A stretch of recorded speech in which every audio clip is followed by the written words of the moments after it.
അതായത് കല്യാണം ശരിക്കും ലേറ്റ് ആക്കുന്നവരുണ്ട്, കല്യാണം കഴിഞ്ഞാൽ തന്നെ കുട്ടികൾ വേണ്ടാന്ന് വെക്കുന്നവരുണ്ട്, കുട്ടികൾ വേണമെങ്കിൽ തന്നെ അത് വീണ്ടും ലേറ്റ് ആക്കുന്നു.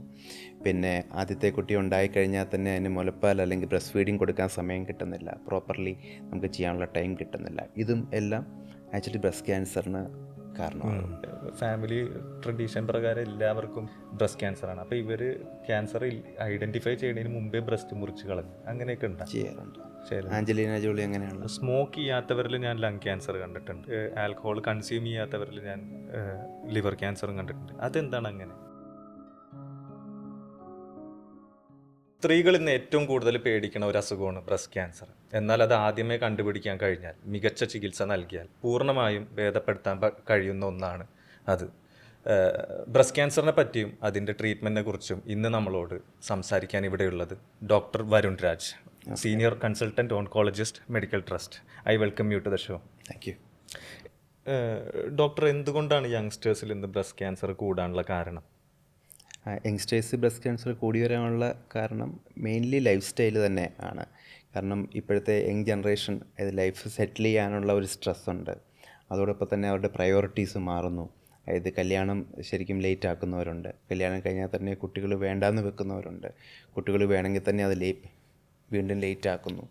പിന്നെ ആദ്യത്തെ കുട്ടി ഉണ്ടായിക്കഴിഞ്ഞാൽ തന്നെ അതിന് മുലപ്പാൽ അല്ലെങ്കിൽ ബ്രസ്റ്റ് ഫീഡിങ് കൊടുക്കാൻ സമയം കിട്ടുന്നില്ല, പ്രോപ്പർലി നമുക്ക് ചെയ്യാനുള്ള ടൈം കിട്ടുന്നില്ല. ഇതെല്ലാം ഹോർമോൺ ലൈഫിനെ അഫക്റ്റ് ചെയ്യാം. അതോടൊപ്പം തന്നെ സ്ട്രെസ്സ് ഒരു മെയിൻ ഫാക്ടറാണ്. ആൽക്കഹോളിൻ്റെ യൂസ്, പിന്നെ സ്ട്രെസ്സും ടൈമും നമുക്ക് ആക്ച്വലി ഇഷ്യൂസ് ആകുന്നതുകൊണ്ട് മിക്കവരും ശരിക്കും ജങ്ക് ഫുഡിൻ്റെ കൺസപ്ഷൻ കൂടുന്നുണ്ട്. ഇതും എല്ലാം ആക്ച്വലി ബ്രസ്റ്റ് ക്യാൻസറിന് കാരണമാണ്.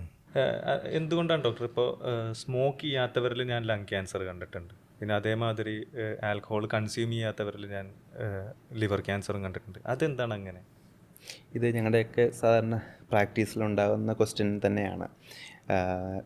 കാരണം ചില പേഷ്യൻസ് വന്ന് ചോദിക്കാറുണ്ട്, ഡോക്ടർ ഞാൻ പുക വലിക്കാറില്ല, ഞാൻ മദ്യം കഴിക്കാറില്ല, ഞാൻ ഹോട്ടലിൽ നിന്ന് ആഹാരം കഴിക്കാറില്ല, വീട്ടിൽ നിന്ന് തന്നെ കഴിക്കാറുള്ളൂ, ഞാൻ വെജിറ്റേറിയനാണ്, എന്നിട്ടും എനിക്ക് എന്തുകൊണ്ട് ക്യാൻസർ വന്നു എന്ന് ചോദിക്കാറുണ്ട്.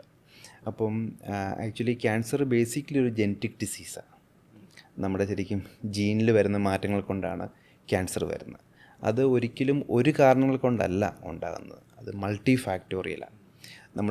നമ്മൾ ഒരാൾ പുക വലിക്കാതിരുന്നാൽ അവരിൽ ലങ് ക്യാൻസർ വരാനുള്ള സാധ്യത ഒരു പുകവലിക്കുന്ന ആളെ വെച്ച് നോക്കുമ്പോൾ കുറവാണ്. പക്ഷേ നമ്മൾ 100% നമുക്ക് ക്യാൻസർ വരില്ല എന്ന് പറയാൻ പറ്റില്ല. കാരണം ബാക്കിയുള്ള കാരണങ്ങൾ ഇപ്പോഴും ഉണ്ട്.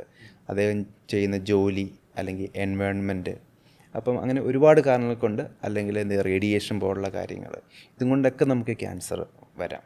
അതേപോലെ തന്നെ ലിവർ ക്യാൻസർ വരാനുള്ള ഒരു കാരണം മാത്രമാണ് മദ്യപാനം.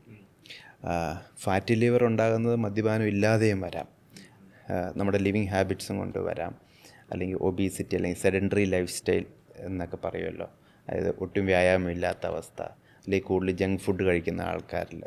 അപ്പം ഇവരിൽ ശരിക്കും ഫാറ്റി ലിവർ വന്നിട്ട് നമുക്ക് ലിവർ ക്യാൻസർ വരാം. അതല്ലെങ്കിൽ ഒരു വൈറൽ ഹെപ്പറ്റൈറ്റിസ്, മഞ്ഞപ്പിത്തം വന്നിട്ട് അവരിൽ മിസ്സാച്ച് ലിവർ ക്യാൻസർ വരാനുള്ള റിസ്ക് ഉണ്ട്. അപ്പം നമ്മൾ അറിഞ്ഞിരിക്കേണ്ടത് മിക്ക ക്യാൻസറുകളും മൾട്ടി ഫാക്ടോറിയലാണ്. അപ്പം നമ്മുടെ ലിവിങ് സ്റ്റൈലിൽ അല്ലെങ്കിൽ ലൈഫ് സ്റ്റൈലിൽ മോഡിഫിക്കേഷൻ വരുത്തിയാൽ നമുക്ക് ഒരുപാട് പ്രൊട്ടക്ഷൻ കിട്ടും, അല്ലെങ്കിൽ ഒരുപാട് റിസ്ക് നമുക്ക് ആക്ച്വലി കുറയ്ക്കാൻ പറ്റും. പക്ഷേ അതിൻ്റെ അർത്ഥം നമുക്ക് ഒരിക്കലും അസുഖമൊന്നും വരില്ല എന്നല്ല.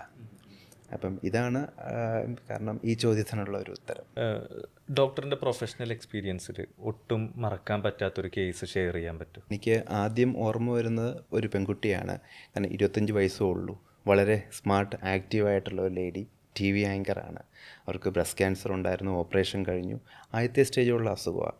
ആക്ച്വലി ഒരു 4 മാസത്തെ കീമോയും കൂടെ ആവശ്യമുണ്ടായിരുന്നു അസുഖം തിരിച്ചു വരാതിരിക്കാൻ വേണ്ടി. അപ്പം ആളത് ഒരിക്കലും സമ്മതിക്കുന്നുണ്ടായിരുന്നില്ല. കാരണം അവളുടെ മുടി പോകും, ആൾക്കാരെ ഫേസ് ചെയ്യാനുള്ള മടി. അപ്പം ഞങ്ങൾ ഏകദേശം ഒരു 2 ആഴ്ചയോളം എടുത്തു, പല സിറ്റിങ്ങുകളായിട്ട് അവളുടെ കൂടെ ഇരുന്ന് പറഞ്ഞു മനസ്സിലാക്കി. കാരണം the life is more important എന്നുള്ളതായിരുന്നു ഞങ്ങൾക്ക് കൊടുക്കാനുള്ള മെസ്സേജ്. കാരണം ഈ പോയ മുടിയും സ്കിന്നും എല്ലാം വീണ്ടും പഴയ പോലെ നോർമലാകും, പക്ഷേ അസുഖം തിരിച്ചു വരാതിരിക്കുക എന്നുള്ളതാണ് മോർ ഇമ്പോർട്ടൻറ്റ്. അപ്പം അത് നമ്മൾ ആക്ച്വലി ഭയങ്കര ബുദ്ധിമുട്ടിയാണെങ്കിലും കൺവിൻസ് ചെയ്തു, ചികിത്സ പൂർത്തിയാക്കി. ഇപ്പം അവൾ പാറിപ്പടന്ന് നടക്കുന്നു, വീണ്ടും പഴയ പോലെ തന്നെ TV ആങ്കറായിട്ട് സന്തോഷമായിട്ട് ജീവിക്കാം. ഡോക്ടർ, നമുക്ക് എങ്ങനെയാണ് വീട്ടിൽ നിന്ന് തന്നെ ബ്രസ്റ്റ് ക്യാൻസർ സെൽഫായിട്ട് കണ്ടുപിടിക്കാൻ പറ്റുക? ഈ ബ്രസ്റ്റ് സെൽഫ് എക്സാമിനേഷൻ എല്ലാ സ്ത്രീകളും 20 വയസ്സ് മുതലേ സ്റ്റാർട്ട് ചെയ്യേണ്ട ഒരു കാര്യമാണ്.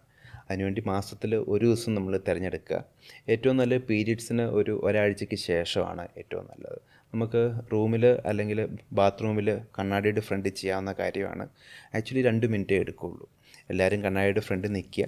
ഏറ്റവും ആദ്യം ചെയ്യേണ്ടത് 2 കൈയും നമ്മൾ മുകളിലോട്ടും താഴോട്ടും ആക്കുക. ആ സമയത്ത് ഈ 2 ബ്രസ്റ്റിൻ്റെയും സൈസിൽ എന്തെങ്കിലും മാറ്റം വന്നിട്ടുണ്ടോ, അല്ലെങ്കിൽ സ്കിന്നിൽ എന്തെങ്കിലും പക്കറിങ് അല്ലെങ്കിൽ സ്കിൻ ഉള്ളിലോട്ട് വലിഞ്ഞു പോകുന്നുണ്ടോ, അല്ലെങ്കിൽ നിപ്പിൾ ഉള്ളിലോട്ട് വലിഞ്ഞു പോകുന്നുണ്ടോ, അല്ലെങ്കിൽ ഡിമ്പിൾ എന്ന് പറയും, ഡിമ്പിൾ പോലെ എന്തെങ്കിലും ഉള്ളിലോട്ട് നിൽക്കുന്നുണ്ടോ, അതുമല്ല ഉണ്ടെന്ന് 2 ബ്രസ്റ്റിൻ്റെ സൈസിൽ എന്തെങ്കിലും വലിയ മാറ്റങ്ങളുണ്ടോ എന്നുള്ളതാണ് നമ്മൾ സാധാരണ നോക്കുന്നത്. അതിനുശേഷം നമ്മൾ നിപ്പിൾ പ്രസ് ചെയ്ത് നോക്കാൻ പറയും. കാരണം നിപ്പിളിൽ എന്തെങ്കിലും ഡിസ്ചാർജ് വരുന്നുണ്ടോ എന്നറിയാൻ വേണ്ടിയിട്ട്. അപ്പം ഇതിന് ശേഷമാണ് ആക്ച്വലി കൈയും കൊണ്ടുള്ള എക്സാമിനേഷൻ. അപ്പോൾ എല്ലാവരും ചെയ്യുന്നത് ഈ കൈയുടെ അറ്റം വെച്ച് കുത്തി നോക്കും. അപ്പോൾ അത് തെറ്റാണ്. കാരണം അതിൻ്റെ താഴെ ചെറിയ മുഴകളുണ്ടെങ്കിൽ തെന്നിപ്പോവുകയുള്ളൂ. അപ്പോൾ അതിന് ഏറ്റവും നല്ലത് ഉള്ളംകൈയുടെ ഈ ഭാഗം കൊണ്ടാണ് ശരിക്കും മൃദുവായിട്ട് പ്രസ് ചെയ്ത് നോക്കുക. അതൊരു ഓർഡർലി ആയിട്ട് പോവുക. ഇപ്പോൾ ഒരു ക്ലോക്ക് വൈസ് ഡയറക്ഷനിലാണെങ്കിൽ ആ രീതിയിൽ തന്നെ പോവുക.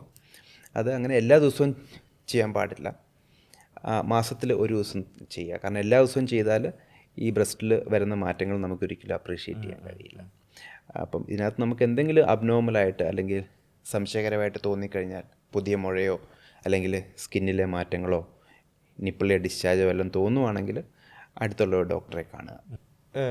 ഡോക്ടർ, എന്തുകൊണ്ടാണ് യങ്സ്റ്റേഴ്സിൽ ഇന്ന് ബ്രസ്റ്റ് ക്യാൻസർ കൂടാനുള്ള കാരണം? യങ്സ്റ്റേഴ്സ് ബ്രസ്റ്റ് ക്യാൻസർ കൂടി വരാനുള്ള കാരണം മെയിൻലി ലൈഫ് സ്റ്റൈൽ തന്നെ ആണ്.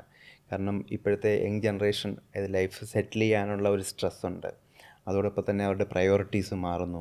അതായത് കല്യാണം ശരിക്കും ലേറ്റ് ആക്കുന്നവരുണ്ട്. കല്യാണം കഴിഞ്ഞാൽ തന്നെ കുട്ടികൾ വേണ്ടാന്ന് വെക്കുന്നവരുണ്ട്. കുട്ടികൾ വേണമെങ്കിൽ തന്നെ അത് വീണ്ടും ലേറ്റ് ആക്കുന്നു.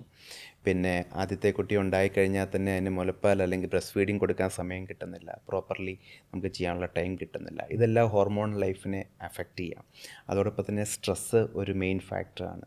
ആൽക്കഹോളിൻ്റെ യൂസ്, പിന്നെ സ്ട്രെസ്സും ടൈമും നമുക്ക് ആക്ച്വലി ഇഷ്യൂസ് ആകുന്നതുകൊണ്ട് മിക്കവരും ശരിക്കും ജങ്ക് ഫുഡിൻ്റെ കൺസപ്ഷൻ കൂടുന്നുണ്ട്. ഇതും എല്ലാം ആക്ച്വലി ബ്രസ്റ്റ് ക്യാൻസറിന് കാരണമാകും. ഡോക്ടർ, മുമ്പൊക്കെ ഈ ബ്രസ്റ്റ് ക്യാൻസർ ഒരു പെർട്ടിക്കുലർ ഏജ്, ഒരു 50 years ഒക്കെ കഴിഞ്ഞിട്ടായിരുന്നു കണ്ടിരുന്നത്. ഇപ്പോൾ അത് യങ്സ്റ്റേഴ്സിലും കാണപ്പെടുന്നുണ്ട്. അത് ശരിയാണോ? പണ്ടൊക്കെ അല്ലെങ്കിൽ ഇപ്പോഴും ഇത് ഏറ്റവും കൂടുതൽ ഉണ്ടാകുന്നത് ഒരു 60 വയസ്സ് കഴിഞ്ഞവരിലാണ് സാധാരണയായിട്ട് ബ്രസ്റ്റ് ക്യാൻസർ ഏറ്റവും കൂടുതൽ ഉണ്ടാകുന്നത്. പക്ഷേ നമ്മൾ ഈ അടുത്ത് കുറേ വർഷങ്ങളായിട്ട് നമ്മളെല്ലാം കാണുന്നത് ചെറുപ്പക്കാരിൽ, പ്രത്യേകിച്ച് 40 വയസ്സിന് താഴെയുള്ളവരിൽ ഈ സ്തനാർബുദം വളരെ കൂടുതലായിട്ട് ഞങ്ങളെല്ലാം കാണുന്നുണ്ട്. അത് അങ്ങനെ വരുമ്പോൾ ഒരുപാട് പ്രശ്നങ്ങൾ ഉണ്ട് നമ്മുടെ സമൂഹത്തിൽ. കാരണം ഇന്ത്യ പോലൊരു രാജ്യത്ത് കൂടുതലും യുവാക്കളാണ്. അപ്പം അത് ഈ പറഞ്ഞ ചെറുപ്പക്കാരിൽ കൂടുതലായിട്ട് ബ്രസ്റ്റ് ക്യാൻസർ ഉണ്ടാകുന്നു എന്ന് പറയുമ്പോൾ നമുക്ക് കാരണം ഇനി അങ്ങോട്ടുള്ള നാളുകളിൽ അതൊരു വലിയൊരു ആരോഗ്യ പ്രശ്നമായി മാറാം.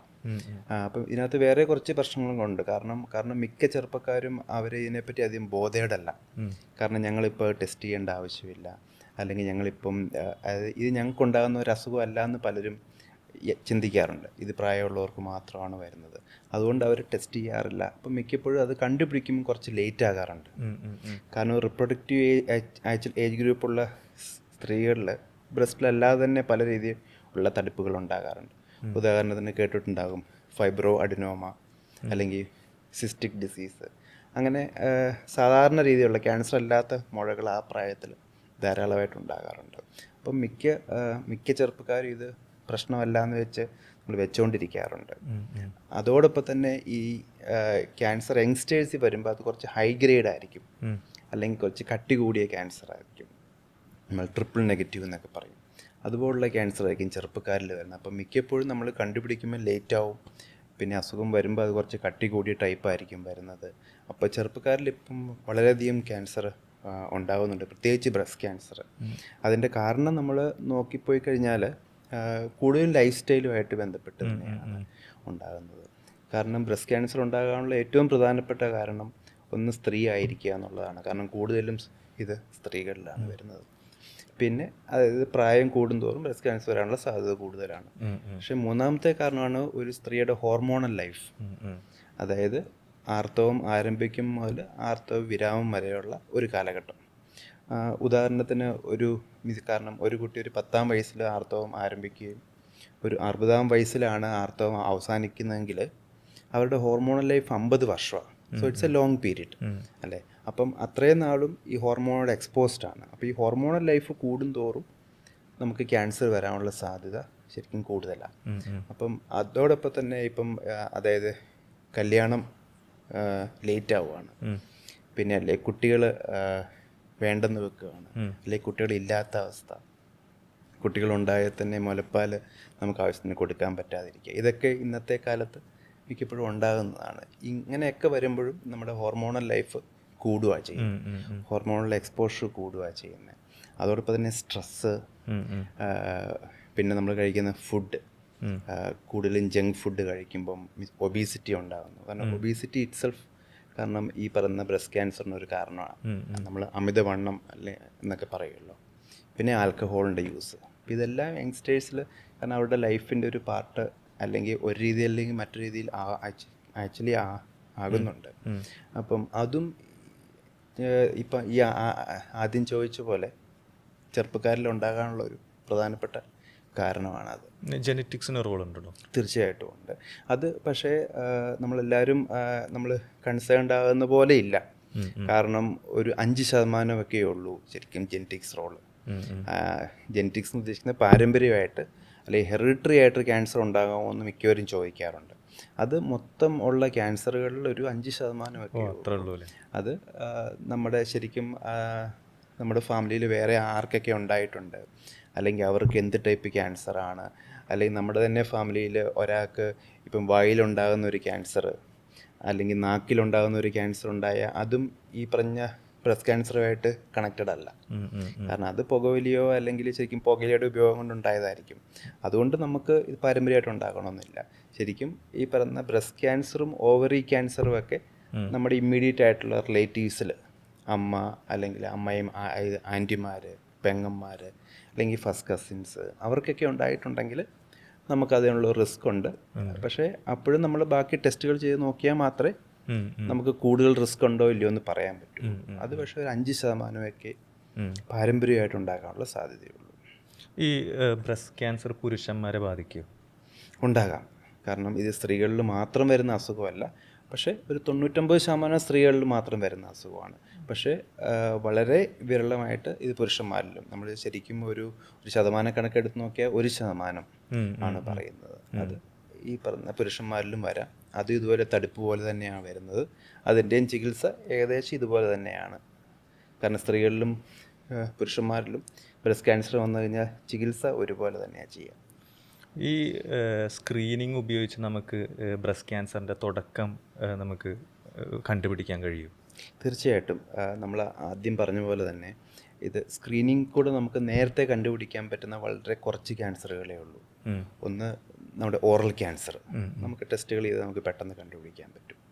പിന്നെ സെർവിക്കൽ ക്യാൻസർ, സ്ത്രീകളിലെ ഗർഭാശയ ഗള ക്യാൻസർ എന്ന് പറയും. നമ്മൾ നേരത്തെ ആദ്യം സംസാരിച്ച പോലെ തന്നെ സ്ക്രീനിങ് കൂടെ നേരത്തെ കണ്ടുപിടിക്കാൻ പറ്റുന്ന വളരെ ചുരുക്കം ക്യാൻസറുകളേ ഉള്ളൂ. ഒന്ന് നമ്മുടെ ഓറൽ ക്യാൻസർ, വായിൽ വരുന്ന ക്യാൻസർ, അല്ലെങ്കിൽ പിന്നെ സെർവിക്കൽ ക്യാൻസർ, സ്ത്രീകളിൽ വരുന്ന ഗർഭാശയ ഗള ക്യാൻസർ എന്ന് പറയും. മൂന്നാമത്തേത് ബ്രസ്റ്റ് ക്യാൻസറാണ്. കാരണം നമുക്ക് നിസ്സാര ടെസ്റ്റുകളിൽ കൂടെ ആദ്യമേ കണ്ടുപിടിക്കാൻ പറ്റുന്ന ഒരു ക്യാൻസറാണ് ഈ പറയുന്ന ബ്രസ്റ്റ് ക്യാൻസർ. അപ്പം അതിനും ഒരു 3 വശങ്ങളുണ്ട്, അല്ലെങ്കിൽ 3 രീതിയിലാണ് ആൾക്കാർ അതിനെ കാണുന്നത്. ഒന്ന്, ചെറുപ്പക്കാരുടെ കാര്യം എടുത്തു കഴിഞ്ഞാൽ മിക്കവരും വിചാരിക്കും ഇത് ഞങ്ങൾക്ക് വരുന്ന അസുഖമല്ല, അല്ലെങ്കിൽ ഞങ്ങളിപ്പോൾ അതിനെപ്പറ്റി ബോധേഡാകണ്ട, ഇപ്പോൾ ഹോസ്പിറ്റലിൽ പോവോ ചെക്കപ്പ് ചെയ്യേണ്ട ആവശ്യമില്ല എന്ന് പറഞ്ഞ് മിക്കവരും ഇത് ഒഴിവാക്കുക ചെയ്യുക. ആക്ച്വലി നമ്മുടെ ബ്രസ്റ്റ് ക്യാൻസറിൻ്റെ സ്ക്രീനിങ് സ്റ്റാർട്ട് ചെയ്യേണ്ടത് 20-ാം വയസ്സിലാണ്. 20-ാം വയസ്സ് മുതൽ എല്ലാ സ്ത്രീകളും സെൽഫ് ബ്രസ്റ്റ് എക്സാമിനേഷൻ ചെയ്യണമെന്നാണ് പറയുന്നത്. അതായത് എല്ലാ മാസവും ഒരു ദിവസം ഒരു 2 മിനിറ്റ് എടുക്കുകയുള്ളൂ. ശരിക്കും യൂട്യൂബിലൊക്കെ നോക്കിക്കഴിഞ്ഞാൽ എങ്ങനെയാണ് ചെയ്യുന്നതെന്നുണ്ട്, നമുക്ക് തന്നെ ചെയ്യാമെന്നുള്ളതേ ഉള്ളൂ. അതാണ് ഞാൻ ആദ്യം പറഞ്ഞത്, ബി ബ്രസ്റ്റ് അവെയർ എന്ന്. അതായത് നമ്മുടെ ശരീരത്തെപ്പറ്റി നമ്മൾ തന്നെ അറിഞ്ഞിരിക്കുക എന്നുള്ളതാണ്. എല്ലാ മാസവും ഇത് ചെയ്യുക. എന്നിട്ട് എന്തെങ്കിലും മാറ്റങ്ങൾ ഉണ്ടെന്നുണ്ടെങ്കിൽ, എന്തെങ്കിലും അവർക്ക് സംശയകരമായിട്ട് തോന്നുവാണെങ്കിൽ അടുത്തുള്ള ഒരു ഡോക്ടറെ കാണിക്കുക. അതിന് ഓങ്കോളജിസ്റ്റിനെ കാണേണ്ട ആവശ്യമൊന്നുമില്ല. അടുത്തുള്ള ഒരു ഡോക്ടറെ, ഒരു ഗൈനക്കോളജിസ്റ്റിനെയോ അല്ലെങ്കിൽ സർജനെയോ കാണിക്കുക. എന്നിട്ട് ആവശ്യമുണ്ടെങ്കിൽ മാത്രം ടെസ്റ്റുകൾ ചെയ്യുക. അപ്പം ഇത് ചെറുപ്പക്കാർ മിക്കവരും ഇത് ഒഴിവാക്കുക ചെയ്യുക. ഇത് ഞങ്ങളെ ബാധിക്കുന്ന ഒരു പ്രശ്നമല്ല എന്നാണ് കാണുന്നത്. പിന്നെ രണ്ടാമത്, കാരണം ഒരു ഗ്രൂപ്പ് ഈ പ്രായമായ ആൾക്കാർ മിക്കപ്പോഴും ഒന്നെങ്കിൽ നമ്മളാരെങ്കിലും നിർബന്ധിച്ചിട്ട് 1-2 പ്രാവശ്യം മാമോഗ്രാം ചെയ്തേക്കാം. ഒന്നെങ്കിൽ ഡോക്ടർ പറഞ്ഞിട്ടാകാം, അല്ലെങ്കിൽ മക്കളാരെങ്കിലും കൊണ്ടുപോയതാകാം. അപ്പോൾ 1-2 പ്രാവശ്യം മാമോഗ്രാം നോർമലാണെന്ന് പറഞ്ഞു കഴിഞ്ഞാൽ പിന്നെ അവർ പറയുക, ഞങ്ങളുടെ മാമോഗ്രാം നോർമലാണെന്നാണ് പറഞ്ഞേക്കുന്നത്, അപ്പോൾ അതുകൊണ്ട് ഇനി ടെസ്റ്റൊന്നും ആഴ്ചയിൽ ആവശ്യമില്ല എന്നാണ് പറയുക. അത് വളരെ തെറ്റാണ്. കാരണം നമുക്ക് പ്രായം കൂടും തോറുമാണ് ഈ ക്യാൻസർ വരാനുള്ള സാധ്യത കൂടുതൽ. 1-2 പ്രാവശ്യം നോർമലായെന്ന് വെച്ച് നമ്മൾ നിർത്തിക്കഴിഞ്ഞാൽ നമുക്ക് തന്നെയായിരിക്കും പ്രശ്നം. കാരണം ഇനി അങ്ങോട്ട് പോകും തോറും നമുക്ക് റിസ്ക് കൂടുതലാണ്, കാരണം പ്രായം അഡ്വാൻസ് ചെയ്യുന്നതനുസരിച്ചിട്ട്. അപ്പോൾ അതുകൊണ്ട് മാമോഗ്രാം കണ്ടിന്യൂ ചെയ്യണം. നമുക്ക് ആക്ച്വലി കണ്ടിന്യൂസ് ആയിട്ട് നോർമൽ ആവുകയാണെങ്കിൽ നമുക്കതിൻ്റെ ഡ്യൂറേഷൻ മാറ്റാം. ഇപ്പോൾ എല്ലാ വർഷവും ചെയ്യുന്നതിന് പകരം ഒരു 2 വർഷം കൂടുമ്പോഴൊക്കെ ചെയ്താൽ മതി എന്നുള്ളതാണ്. പക്ഷേ ഒരിക്കലും സ്റ്റോപ്പ് ചെയ്യാൻ പാടില്ല. പിന്നെ വേറൊരു ഗ്രൂപ്പിലുള്ള ആൾക്കാർ നമ്മളെല്ലാവരും നമ്മുടെ ലൈഫിൽ കണ്ടിട്ടുണ്ടാവും മിക്കവരും. അല്ലെങ്കിൽ ചിലർ പറയാറുണ്ട്, എനിക്ക് 65 വയസ്സായി, ഞാനിതുവരെ ആശുപത്രിയുടെ പടി പോലും കണ്ടിട്ടില്ല, കാരണം എനിക്കിതുവരെ ഹോസ്പിറ്റലിൽ പോകേണ്ട ആവശ്യം വന്നിട്ട് എനിക്കൊരു ജലദോഷം പോലും വന്നിട്ടില്ല എന്ന് അഭിമാനത്തോടെ പറയാറുണ്ട്. അപ്പം അതുകൊണ്ട് തന്നെ ഞാൻ ഹോസ്പിറ്റലിൽ പോവില്ല എന്നും പറയാറുണ്ട്. കാരണം ആരോഗ്യത്തോടെ ഇരിക്കുന്ന നല്ലത് തന്നെ. പക്ഷേ നമ്മളറിയേണ്ടത്, ആരും ഇപ്പം ഡോക്ടറാണെങ്കിലും ഇപ്പം രോഗികളാണെങ്കിലും അല്ലെങ്കിൽ വിദ്യാഭ്യാസമുള്ള ആൾക്കാരാണെങ്കിലും ഇല്ലാത്ത ആൾക്കാരാണെങ്കിലും അല്ലെങ്കിൽ പണമുള്ള ആൾക്കാരാണെങ്കിലും ഇല്ലെങ്കിലും ഒക്കെ നമുക്ക് രോഗത്തിനോട് ആർക്കും ഇമ്മ്യൂണല്ല. അത് എപ്പോഴാണ് വരിക എന്ന് ആർക്കും പറയാനും പറ്റില്ല. അപ്പോൾ ആരോഗ്യത്തോടെ ഇരിക്കുന്ന നല്ലത് തന്നെ. പക്ഷേ ചെക്കപ്പുകൾ നമുക്ക് അസുഖം വരാതിരിക്കാൻ വേണ്ടിയാണ് നമ്മൾ ചെയ്യുന്നത്, അല്ലെങ്കിൽ അസുഖം നേരത്തെ കണ്ടുപിടിക്കാൻ വേണ്ടിയാണ് നമ്മൾ ചെയ്യുന്നത്. Prevention is better. അതെ. അപ്പം അതുകൊണ്ട് ഹോസ്പിറ്റലിൽ ഇതുവരെ പോയിട്ടില്ല എന്ന് വെച്ച് ഇനിയും പോകണ്ടെന്നല്ല അർത്ഥം. ചെക്കപ്പിന് വേണ്ടിയെങ്കിലും കൃത്യമായിട്ട് ഹോസ്പിറ്റലിൽ പോവുക, നമ്മുടെ സ്ക്രീനിങ് പോലുള്ള കാര്യങ്ങൾ കൃത്യമായിട്ട് പാലിക്കുക. ഈ ബ്രസ്റ്റ് ക്യാൻസർ ട്രീറ്റ്മെൻറ്റിൽ എന്തൊക്കെ ചേഞ്ചസ് ആണ് ഇപ്പോൾ ലേറ്റസ്റ്റ് ആയിട്ട് വന്നേക്കുന്നത്? ഏറ്റവും കൂടുതൽ അല്ലെങ്കിൽ ഏറ്റവും ഒരുപാട് ചേഞ്ചസ് വന്നുകൊണ്ടിരിക്കുന്ന ഒരു മേഖലയാണ് ബ്രസ്റ്റ് ക്യാൻസർ ചികിത്സ. കാരണം അതിൻ്റെ ഓരോ കാര്യങ്ങൾ എടുത്തു കഴിഞ്ഞാൽ ഏറ്റവും ആദ്യമായിട്ട് സർജറിയുടെ കാര്യം എടുക്കാം. പണ്ടൊക്കെ നമുക്കൊരു ക്യാൻസർ വന്നു എന്ന് പറഞ്ഞു കഴിഞ്ഞാൽ അപ്പം തന്നെ അത് ഓപ്പറേഷൻ ചെയ്തെടുത്ത് മാറ്റുക എന്നുള്ളതായിരുന്നു ട്രീറ്റ്മെൻറ്റ്. എത്ര വലിയ മുഴയാണെങ്കിലും, ഇപ്പം നെഞ്ചിൽ ഓക്കെ അല്ലെങ്കിൽ ബ്രസ്റ്റിലാണ് മുഴയെങ്കിൽ ആ ഭാഗം മുഴുവൻ എടുത്ത് മാറ്റുക. അതിന് താഴെയുള്ള മസിൽ അല്ലെങ്കിൽ കഷത്തിലുള്ള ലിംഫ് ഗ്രന്ഥികൾ ഇതെല്ലാം എടുത്ത് മാറ്റുന്ന രീതിയിലുള്ള ഓപ്പറേഷനായിരുന്നു നമുക്ക് പണ്ടുണ്ടായിരുന്നത്. അപ്പം പക്ഷേ നമ്മുടെ ഇന്നത്തെ ആക്ച്വലി ഒരു ചിന്താഗതി അല്ലെങ്കിൽ സയൻസ് ഡെവലപ്പ് ചെയ്യുമ്പോൾ ഉണ്ടാകുന്നത്, നമുക്ക് അസുഖം മാറ്റുക എന്നുള്ളത് മാത്രമല്ല നമ്മുടെ ലക്ഷ്യം.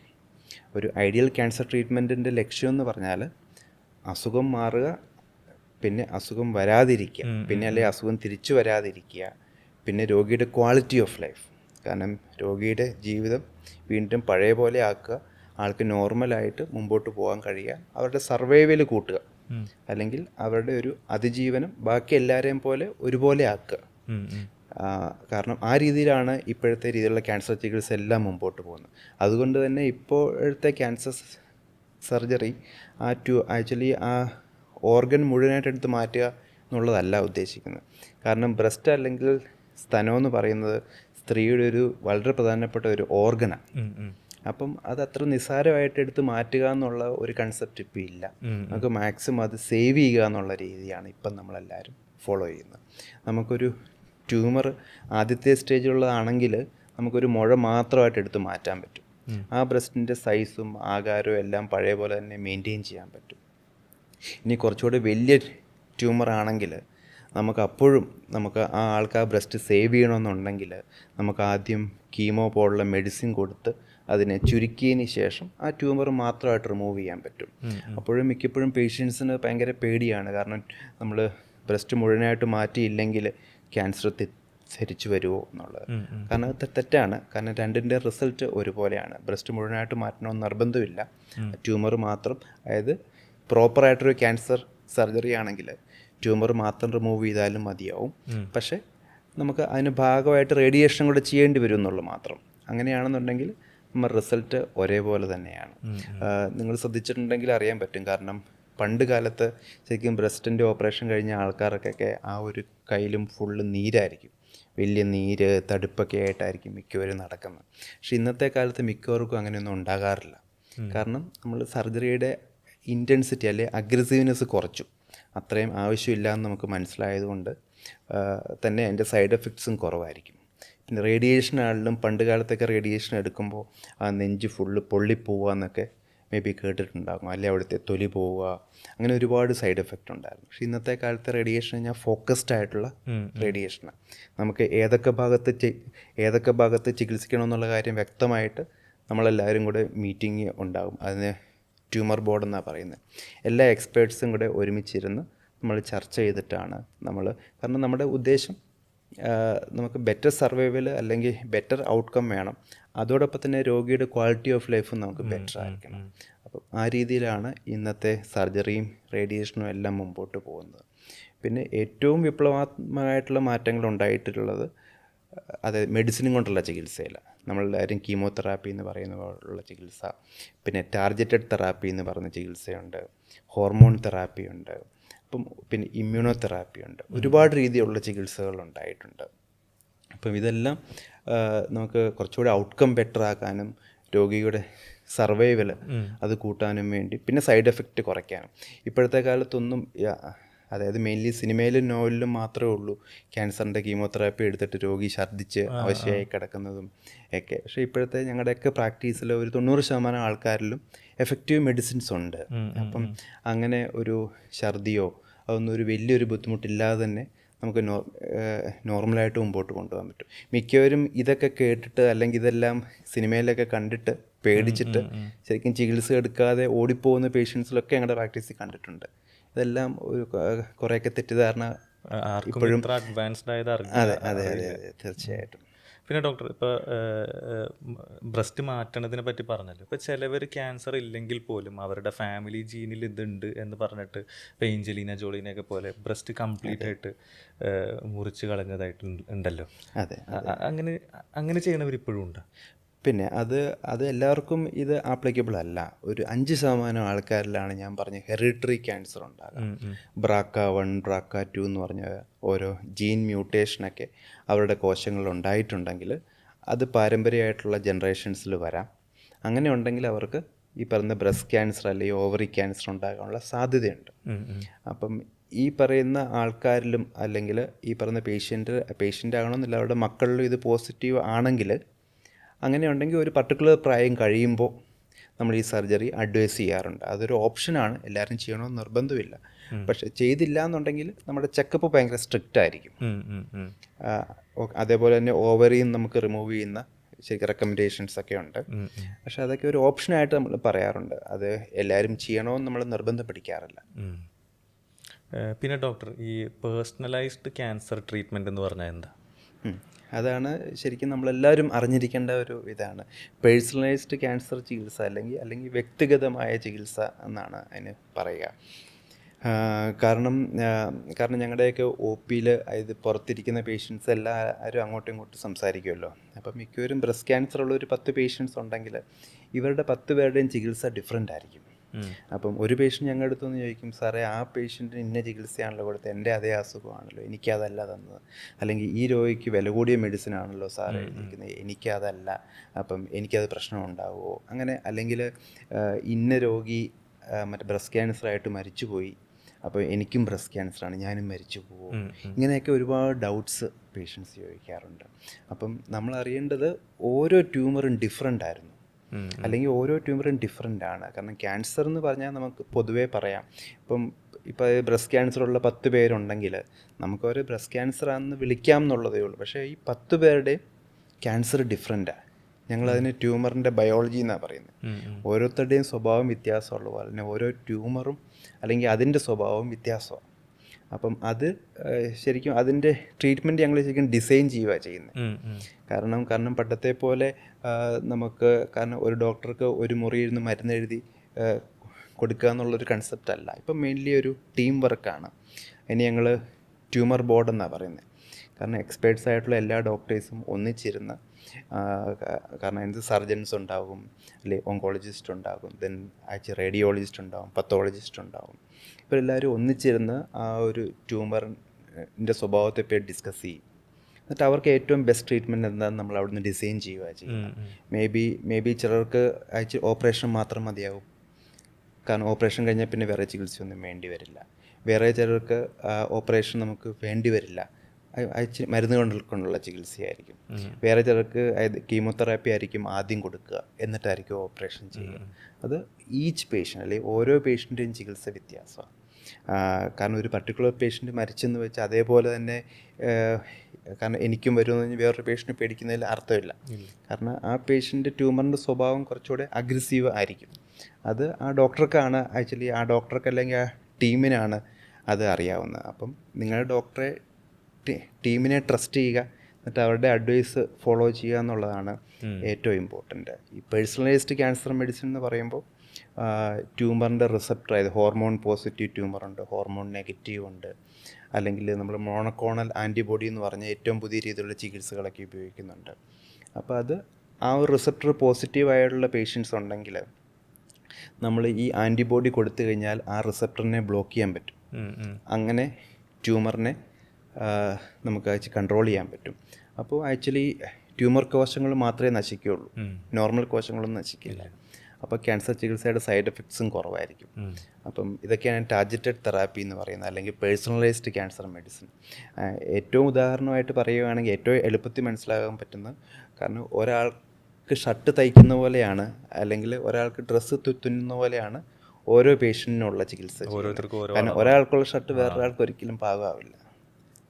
അതാണ് പേഴ്സണലൈസ്ഡ് ക്യാൻസർ മെഡിസിൻ. ഈ അപ്പോൾ ബ്രസ്റ്റ് ക്യാൻസറുള്ള എല്ലാവർക്കും ഒരുപോലെ ആയിരിക്കില്ല ട്രീറ്റ്മെൻറ്റ്? അല്ല, ഡിഫറൻസ് എല്ലാവർക്കും ഡിഫറെൻ്റ് ആയിരിക്കും. ഞാൻ പറഞ്ഞ 10 പേർ അല്ലെങ്കിൽ 100 പേരുണ്ടെങ്കിൽ 100 പേർക്കും ഡിഫറെൻ്റ് ആയിരിക്കും. എന്തെങ്കിലും രീതിയിലുള്ള ഡിഫറൻസ് ഉണ്ടാകും. കാരണം ചില ആൾക്കാർക്ക് നമുക്ക് റേഡിയേഷൻ ഒഴിവാക്കാൻ പറ്റും, വേറെ ചില ആൾക്കാർക്ക് കീമോതെറാപ്പി ആവശ്യം വരില്ല. കാരണം പണ്ടൊക്കെ ഞാൻ പറഞ്ഞ പോലെ, കാരണം ട്യൂമർ ഉണ്ടെങ്കിൽ ആദ്യം തന്നെ അത് ഓപ്പറേഷൻ ചെയ്തെടുത്ത് മാറ്റുക എന്നുള്ളതായിരുന്നു കൺസെപ്റ്റ്. കാലിലൊരു മുഴയുണ്ടെങ്കിൽ ആ കാല് ഫുള്ളായിട്ട് കട്ട് ചെയ്യുക എന്നൊക്കെ ഉള്ളതായിരുന്നു പണ്ടത്തെ ചികിത്സ. ഈ ബ്രസ്റ്റിലൊരു മുഴയുണ്ടെങ്കിൽ ഇവിടുത്തെ മസിൽ സഹിതം നമ്മൾ മുറിച്ച് മാറ്റുക എന്നുള്ളതായിരുന്നു ചികിത്സ. ഇന്ന് ആക്ച്വലി ആ രീതി മാറി. അതേപോലെ തന്നെ പണ്ട് എല്ലാവർക്കും കീമോതെറാപ്പി നമ്മൾ കൊടുത്തിരുന്നു, കാരണം ഇത് അസുഖം തിരിച്ചു വരാതിരിക്കാൻ വേണ്ടി നമ്മളിത് ചെയ്യുന്നത്. പക്ഷേ പിന്നീട് നമുക്ക് മനസ്സിലായി എല്ലാവർക്കും ഇത് ആവശ്യമില്ല നമുക്ക്. കാരണം ഇതുകൊണ്ട് എത്രമാത്രം കീമോ നമ്മൾ ഉപയോഗിക്കുന്നതുകൊണ്ട് ഈ രോഗിക്ക് എത്രമാത്രം ബെനിഫിറ്റ് കിട്ടുമെന്ന് നോക്കാനുള്ള ടെസ്റ്റുകൾ ഇന്നുണ്ട്, അല്ലെങ്കിൽ അസുഖം തിരിച്ചു വരാൻ എത്രമാത്രം സാധ്യതയുണ്ടെന്ന് അറിയാനുള്ള ടെസ്റ്റുകളുണ്ട്. അപ്പം അത് നോക്കിയിട്ടാണ് ഈ പേഷ്യൻറ്റിന് കീമോ വേണോ വേണ്ടയോ നമ്മൾ തീരുമാനിക്കുന്നത്. അപ്പം കുറച്ച് പേഷ്യൻസ് നമുക്ക് കീമോ ഒഴിവാക്കാൻ പറ്റും, പക്ഷേ വേറെ കുറച്ച് പേഷ്യൻസിന് കീമോ എന്താണെങ്കിലും വേണ്ടി വരും. അപ്പം നമ്മൾ അവരെ നിർബന്ധിക്കും, കാരണം അവരുടെ ബെനിഫിറ്റിന് വേണ്ടിയാണ് ഇത് വരുന്നതെന്നുള്ള കാര്യം. ഇതെന്തുകൊണ്ടാണ് ഡോക്ടർ ഈ ക്യാൻസർ വീണ്ടും തിരിച്ചു വരുന്നത്? അതും ഞാൻ ആദ്യം പറഞ്ഞ പോലെ ട്യൂമറിൻ്റെ ബയോളജി എന്ന് പറയും. അതായത് അഗ്രസീവായിട്ടുള്ള ജനിതക മ്യൂട്ടേഷൻ സംഭവിച്ച ക്യാൻസറുകൾ, അല്ലെങ്കിൽ പാരമ്പര്യമായിട്ട് വരുന്ന ക്യാൻസർ കുറച്ചുകൂടി കട്ടി കൂടിയ ക്യാൻസർ, നമ്മൾ ട്രിപ്പിൾ നെഗറ്റീവ് എന്നൊക്കെ പറയും. അപ്പം അതിനെ ബ്ലോക്ക് ചെയ്യാൻ റിസപ്റ്ററുകളൊന്നുമില്ല. അപ്പം നമ്മൾ ഓപ്പറേഷൻ ചെയ്ത് കീമോ കൊടുത്തു കഴിഞ്ഞാലും പിന്നീടും ഈ ക്യാൻസർ കോശങ്ങൾ അവിടെ നിന്ന് വളർന്ന് തിരിച്ചു വരാനുള്ള സാധ്യതയുണ്ട്. അതേസമയം ഹോർമോൺ പോസിറ്റീവ് ബ്രസ്റ്റ് ക്യാൻസർ എന്ന് പറഞ്ഞാൽ കട്ടി കുറഞ്ഞ ടൈപ്പുള്ള അല്ലെങ്കിൽ അഗ്രസീവ് അല്ലാത്ത ക്യാൻസറുകൾ. അപ്പോൾ ഈ ഹോർമോൺ പോസിറ്റീവ് റിസപ്റ്റർ ഉള്ളതുകൊണ്ട് നമ്മൾ ഹോർമോണിനെതിരെയുള്ള ചികിത്സ നമ്മൾ കൊടുത്തു കഴിഞ്ഞാൽ ഈ ക്യാൻസർ തിരിച്ചു വരാതിരിക്കും, കാരണം ആ റിസപ്റ്ററിനെ നമുക്ക് ബ്ലോക്ക് ചെയ്യാൻ കഴിയും. അപ്പം അതാണ് ഈ ക്യാൻസർ തിരിച്ചു വരുന്നതും വരാത്തതും തമ്മിലുള്ള, കാരണം ആ ട്യൂമറിൻ്റെ ഒരു സ്വഭാവമാണ് കാണിക്കുന്നത്. കാരണം ചിലതിനെ നമുക്ക് ആക്ച്വലി മെരുക്കാൻ കഴിയില്ല, വേറെ ചിലതിനെ നമുക്ക് ഈസി ആയിട്ട് മെരുക്കാൻ കഴിയും. ഈ ബ്രസ്റ്റ് ക്യാൻസർ നമുക്ക് എങ്ങനെ പ്രിവെൻറ്റ് ചെയ്യാൻ കഴിയും? ഇത് എല്ലാവരും ചോദിക്കാറുള്ളൊരു ക്വസ്റ്റ്യനാണ്, ക്യാൻസറിനെ നമുക്ക് പ്രിവെൻറ്റ് ചെയ്യാൻ പറ്റുമോ എന്നുള്ള കാര്യം. ആൻസർ നമുക്ക് 100% പ്രിവെൻറ്റ് ചെയ്യാൻ പറ്റില്ല. കാരണം ബ്രസ്റ്റ് ക്യാൻസർ മാത്രമല്ല ഒരു ക്യാൻസറും. കാരണം ഇത് ഒരു കാരണങ്ങൾ കൊണ്ടല്ല ഉണ്ടാകുന്നത്, ഏതെങ്കിലും 1-2 കാരണങ്ങൾ കൊണ്ട് ആണെന്നുണ്ടെങ്കിൽ ആ കാരണം നമ്മൾ ഒഴിവാക്കി കഴിഞ്ഞാൽ ക്യാൻസർ ഉണ്ടാവില്ല എന്ന് പറയാം. പക്ഷേ മിക്ക ക്യാൻസറുകളും ഇറ്റ് ഈസ് മൾട്ടി ഫാക്ടോറിയൽ, അല്ലെങ്കിൽ മൾട്ടിപ്പിൾ ഫാക്ടേഴ്സിൽ ഒരാളിൽ സംഭവിക്കുമ്പോഴാണ് കാരണം ഒരാളിൽ ക്യാൻസർ വരുന്നത്. ഓക്കെ, അതിൽ അയാളുടെ ശീലങ്ങളുണ്ടാകാം, അതായത് പുകവലി, മദ്യപാനം ഉണ്ടാകാം, അയാളുടെ ലിവിങ് സ്റ്റൈല് അല്ലെങ്കിൽ നമ്മുടെ ലൈഫ് സ്റ്റൈൽ ഉണ്ടാകാം, അതായത് കഴിക്കുന്ന ഭക്ഷണം, വ്യായാമമില്ലായ്മ, ഇതെല്ലാം ഉണ്ടാകാം. പിന്നെ എൻവയോൺമെൻറ്റിൻ്റെ ഫാക്ടറും ഉണ്ടാകാം, അതായത് പൊല്യൂഷൻ ഉണ്ടാകാം, അല്ലെങ്കിൽ റേഡിയേഷൻ പോലുള്ള കാര്യങ്ങളുണ്ടാകാം, ഇൻഫെക്ഷൻ ഉണ്ടാകാം. ഇതെല്ലാം കൂടെ ആക്ച്വലി ഇതിൽ പല കാര്യങ്ങളും ഒന്നിച്ച് സംഭവിക്കുമ്പോഴൊരു ഒരു ക്യാൻസർ വരുന്നത്. അപ്പോൾ അതുകൊണ്ട് ഒരു ക്യാൻസർ 100% നമുക്ക് പ്രിവെൻറ്റ് ചെയ്യാൻ കഴിയുമെന്ന് പറ്റില്ല. പക്ഷേ നമുക്ക് ബ്രസ്റ്റ് ക്യാൻസറിനെ സംബന്ധിച്ചിടത്തോളം ഏറ്റവും പ്രധാനമായിട്ടുള്ള കാര്യങ്ങൾ, ഒന്ന്, നമുക്ക് വളരെ നേരത്തെ കണ്ടുപിടിക്കാൻ കഴിയും. Early detection. ശരിക്കും നമ്മൾ നേരത്തെ കണ്ടുപിടിക്കുന്നതുകൊണ്ടുള്ള ഏറ്റവും വലിയ ഉപയോഗം, നമുക്കതിൻ്റെ ആദ്യത്തെ സ്റ്റേജിൽ തന്നെ നമുക്ക് അറിയാൻ പറ്റും. അതിൻ്റെ ട്രീറ്റ്മെൻറ്റ് റിലേറ്റീവ്ലി സിമ്പിളായിരിക്കും. മേ ബി ഒരു ഓപ്പറേഷൻ മാത്രം മതിയാകും. ഓക്കെ, അത് അല്ലാന്നുണ്ടെങ്കിൽ ഹോർമോൺ ചികിത്സ മാത്രം മതി, ഓപ്പറേഷൻ കഴിഞ്ഞിട്ട് ഹോർമോൺ ട്രീറ്റ്മെൻറ്റ് മാത്രം മതിയാകാം. അപ്പം അതുകൊണ്ട് വളരെ മിനിമം ട്രീറ്റ്മെൻറ്റ് കൊണ്ട് തന്നെ നമുക്ക് വീണ്ടും അസുഖം പൂർണ്ണമായിട്ട് മുക്തമായിട്ട് നോർമൽ ലൈഫിലോട്ട് വരാൻ പറ്റും. അതാണ് നേരത്തെ കണ്ടുപിടിക്കുന്നതിൻ്റെ ഏറ്റവും വലിയ ഉപയോഗം. പിന്നെ പ്രിവെൻറ്റ് ചെയ്യുന്നതിനേക്കാൾ ഉപരിയായിട്ട് നമുക്ക് നമ്മുടെ റിസ്ക് അറിഞ്ഞിട്ട് നമുക്ക് ലൈഫ് സ്റ്റൈൽ മോഡിഫിക്കേഷനൊക്കെ വരുത്തി കഴിഞ്ഞാൽ നമുക്ക് അതിൻ്റെ റിസ്ക് ആക്ച്വലി കുറയ്ക്കാൻ കഴിയും. ഞാൻ ആദ്യം പറഞ്ഞ റിസ്ക്കുകളുണ്ടോ, ഹോർമോണൽ ലൈഫിൻ്റെ കാര്യങ്ങൾ, അതല്ലെങ്കിൽ മദ്യപാനം, പിന്നെ അമിതവണ്ണം, നമ്മുടെ ഫുഡ് ഹാബിറ്റ്സ്, ഇതിനകത്തൊക്കെ മാറ്റം വരുത്തി കഴിഞ്ഞാൽ നമുക്ക് റിസ്ക് ആക്ച്വലി കുറയ്ക്കാൻ പറ്റും. പക്ഷേ ഇതെല്ലാം ചെയ്താൽ എനിക്കൊരിക്കലും ക്യാൻസർ വരില്ല എന്നല്ല. ഈ പറഞ്ഞ സ്ക്രീനിങ്ങും ടെസ്റ്റും എല്ലാം നമ്മൾ കണ്ടിന്യൂ ചെയ്യണം. പക്ഷേ ഇതൊന്നും ചെയ്യാത്ത ഒരാളെ വെച്ച് നോക്കുമ്പോൾ റിസ്ക് നമുക്ക് റെഡ്യൂസ് ചെയ്യാൻ നമുക്ക് പറ്റും. ഡോക്ടർ ഒരുപാട് കാര്യങ്ങൾ ബ്രസ്റ്റ് ക്യാൻസറിനെ പറ്റിയും അതിൻ്റെ ട്രീറ്റ്മെൻറ്റിനെ പറ്റിയും നമുക്ക് വിവരിച്ചു തന്നു. പ്രേക്ഷകർക്ക് ഡോക്ടറിൻ്റെ ഈ വിവരണങ്ങൾ സഹായകമായി എന്ന് ഞാൻ വിശ്വസിക്കുന്നു. Thank you very much. Thank you.